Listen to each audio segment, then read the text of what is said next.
உலகக்கோப்பை கால்பந்து ஸ்பெயின் கேப்வெர்டே இன்று மோதல். மற்றொரு ஆட்டத்தில் பெல்ஜியத்தை எதிர்கொள்ளும் துருக்கி. உலகக்கோப்பை கால்பந்து தொடரில் அட்லாண்டாவில் இந்திய நேரப்படி இன்று இரவு 9:30 மணிக்கு நடைபெறும் ஆட்டத்தில் முன்னாள் சாம்பியனான ஸ்பெயின் அணி கேப்வெர்டே அணியை எதிர்கொள்கிறது.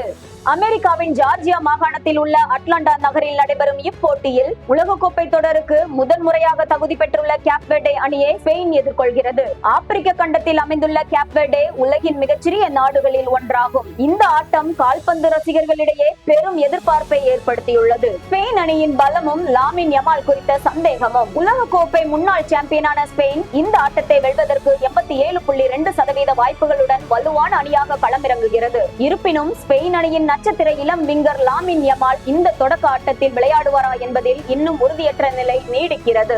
காயத்திலிருந்து முழுமையாக மீளாததால் அவர் களமிறங்குவது சந்தேகமே என கூறப்படுகிறது. ராட்ரி, பெத்ரி போன்ற அனுபவ வீரர்களுடன் ஸ்பெயின் களம் கண்டாலும் யமாலின் வேகம் அணிக்கு கூடுதல் பலமாக இருக்கும் என்பதில் சந்தேகமில்லை. கேப்வெர்டே அணியின் வரலாற்று பயணம். சுமார் 5.5 லட்சம் மக்கள் தொகையை கொண்ட சிறிய ஆப்பிரிக்க நாடான கேப்வெர்டே கேமரூன், அங்கோலா போன்ற வலுவான அணிகளை வீழ்த்தி தங்களது முதல் உலகக்கோப்பை வாய்ப்பை உறுதி செய்துள்ளது. பயிற்சியாளர் புபிஸ்டா தலைமையில் தங்களது தகுதி சுற்று போட்டிகளில் ஒரு கோல் கூட விட்டுக் கொடுக்காமல் அசத்திய ப்ளூ ஷார்க் அணி ஸ்பெயினுக்கு அதிர்ச்சி தோல்வி அளிக்க காத்திருக்கிறது.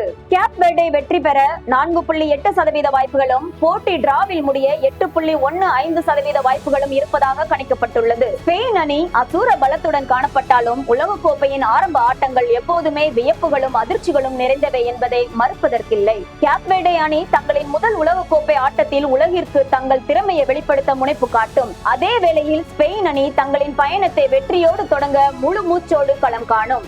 ஒரு விறுவிறுப்பான கால்பந்து விருந்து ரசிகர்களுக்கு காத்திருக்கிறது என்பதில் மாற்று கருத்து இல்லை. இதே போன்று வாஷிங்டன் மாகாணத்தில் உள்ள பெரிய நகரமான சியாட்டில் இந்திய நேரப்படி இன்று நள்ளிரவு 12:30 மணிக்கு நடைபெறும் பெல்ஜியம் துருக்கி அணிகளுக்கு இடையிலான போட்டியும் மிகுந்த எதிர்பார்ப்பை ஏற்படுத்தியுள்ளது.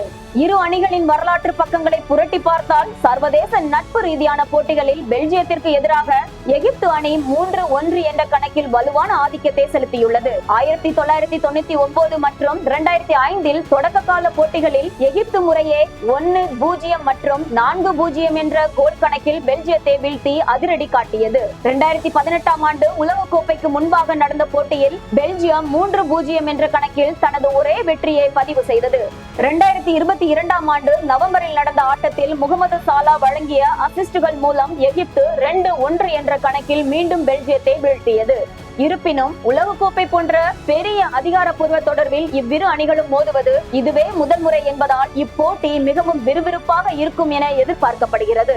பெல்ஜியம் அணியின் தற்போதைய ஃபார்ம் தலைமை பயிற்சியாளர் ரூடி கர்சியா வழிகாட்டுதலின் கீழ் பெல்ஜியம் அணி தற்பொழுது மிகச்சிறந்த ஃபார்மில் உள்ளது. 2026 ஆண்டில் ஆடிய 5 ஆயத்த போட்டிகளில் 4 போட்டிகளில் வெற்றி பெற்றுள்ளது. துனிசியாவை 5-0 என்ற கணக்கிலும் குரோஷியாவை 2-0 என்ற கணக்கிலும் வீழ்த்தி அசத்தியுள்ளது. அமெரிக்காவிற்கு எதிராக 2-5 என்ற கோல் கணக்கில் மிகப்பெரிய வெற்றியை பதிவு செய்தது. மறுபுறம் ஹோசாம் ஹசான் தலைமையிலான எகிப்து அணி கலவையான வலுவான ஃபார்மில் உள்ளது.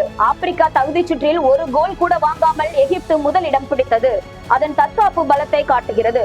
மார்ச் மாதத்தில் சவுதி அரேபியாவை 4-0 என வீழ்த்தியது. ஸ்பெயினுடன் 0-0 என டிரா செய்தது.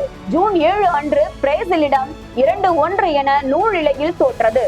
அணியின் கேப்டன் முகமது சாலா மற்றும் மான்செஸ்டர் சிட்டிக்கு எதிராக விளையாடி அனுபவமுள்ள ஒமார் மார்மவுஸ் ஆகியோர் எகிப்தின் முக்கிய தூண்களாக உள்ளனர். பெல்ஜியம் அணி ஆட்டத்தின் பெரும்பகுதி பந்தை தன்வசம் வைத்திருக்க வாய்ப்புண்டு. எகிப்து அணி வலுவான தற்காப்பு அரணை அமைத்து முகமது சாலா மூலம் கவுண்டர் அட்டாக் செய்ய காத்திருக்கும். ஆட்டத்தின் முதல் கோல் தான் வெற்றியாளரை தீர்மானிக்கும் காரணியாக இருக்கும். எகிப்தின் தற்காப்பு நெருக்கடி கொடுத்தாலும் பெல்ஜியத்தின் அதிரடி தாக்குதல் ஆட்டம் மற்றும் கெவின் டி ப்ரூய்னாவின் அனுபவம் ஆட்டத்தின் கடைசி நிமிடங்களில் திருப்பு முனையை ஏற்படுத்தும் என கணிக்கப்பட்டுள்ளது.